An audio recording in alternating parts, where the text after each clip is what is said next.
Try this yourself. It's extremely dangerous.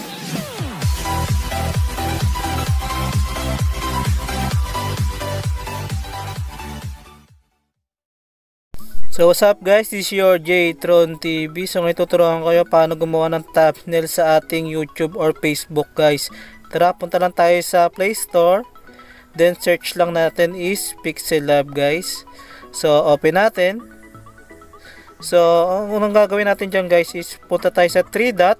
Then lalagay natin dun sa size ng, itong size ng thumbnail is ito guys. So yan, click lang natin yan, YouTube tab. So, mas maganda sa 3 dot, pero dito tayo sa image size, ay export image guys, kasi dito mas maganda, natataasan mo yung quality nya guys. So ultra natin, then save to gallery.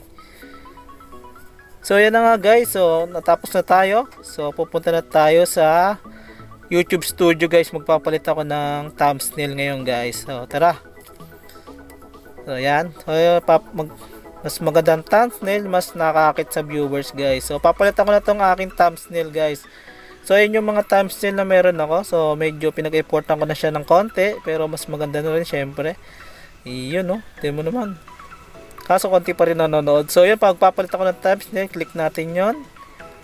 So edit lang natin sa taas.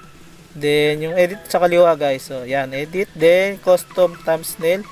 Then yan, click natin yung inedit natin kanina. So yan, done na natin. So save. Once again, this is your J-Tron TV. See you guys to my next video. Peace out.